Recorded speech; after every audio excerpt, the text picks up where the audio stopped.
Cybersecurity for the energy sector is a big issue these days, and particularly in the electrical sector. And so we're going to be talking to Dave Masson, who's the Director of Enterprise Security for Darktrace in Ontario. So welcome to the interview, David.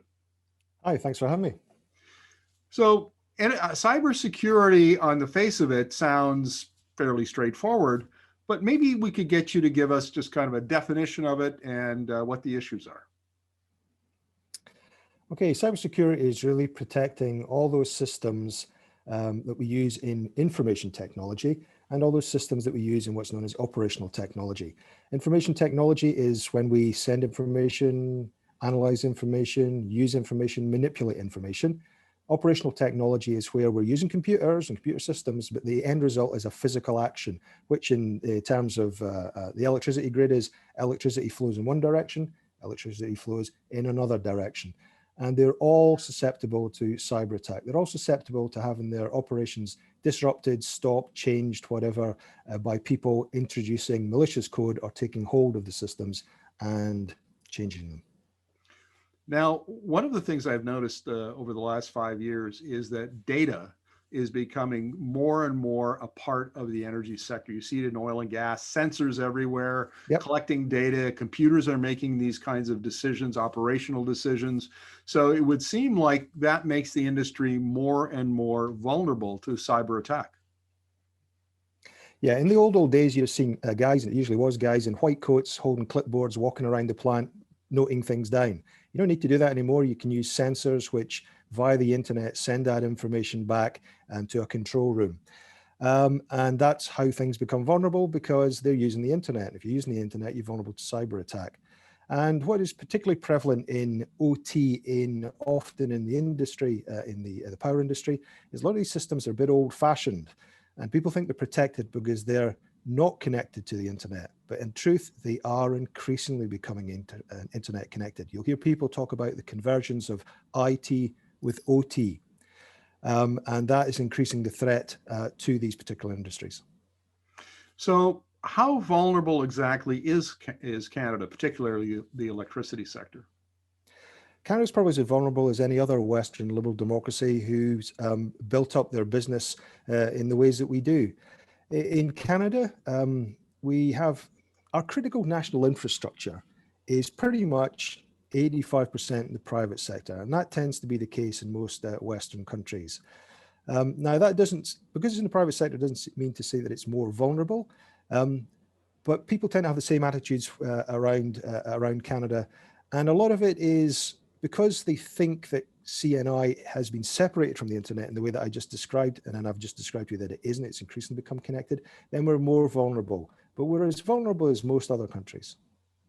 Can you give us an example of how of a cyber attack on the electricity system, and how it happened, what were the consequences, that sort of thing? Well, a very famous one is an attack on the Ukrainian power grid. It happened twice, 2015 and 2016. Threat actors were able to introduce their malware into the system. Don't exactly know how. It's probably due through a phishing attack. And by that, I mean is somebody clicked on a link, bingo, and downloaded the malware and basically shut down the grid. And hundreds of thousands of people literally were out power in seconds. There's lots of ways of introducing malware into networks. There's lots of ways of getting onto them. I just spoke to you there about what we call the convergence of IT with OT. So most people are pretty familiar with cyber attacks in the IT world. Well, obviously, if IT then merges with OT, hopefully to the benefit of OT, it does unfortunately bring that whole world of threat that IT already suffers from to OT. So basically, there's always a way in. What's the motivation for these attackers? I imagine we hear about hackers all the time, who do this for profit or sometimes just for malicious fun. But increasingly, we're hearing about national governments, state governments that are doing it as part of an attack on, their competitors or their ideological opponents, whatever it might be. Have I got that correct?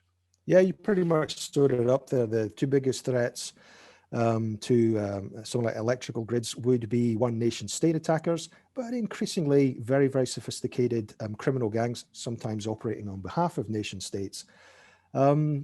A couple of years ago, the FBI reported that they'd found the Russians basically on the national grid. They weren't necessarily doing anything, but they were just having a look around, having a bit of a reconnaissance. And here in Canada, the Canadian Centre for Cybersecurity has also mentioned that that's been seen.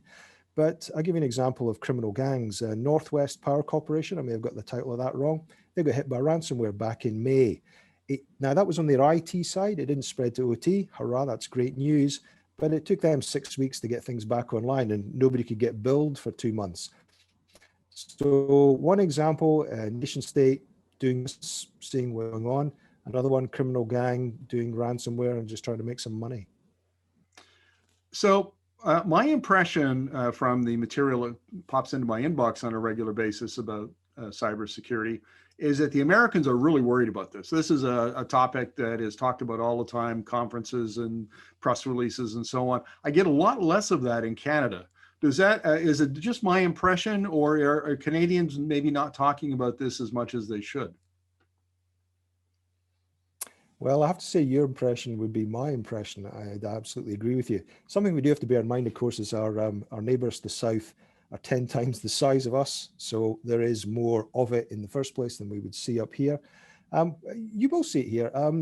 Again, the Canadian government has warned about attacks against critical national infrastructure, and power grids and electricity supply would come under that.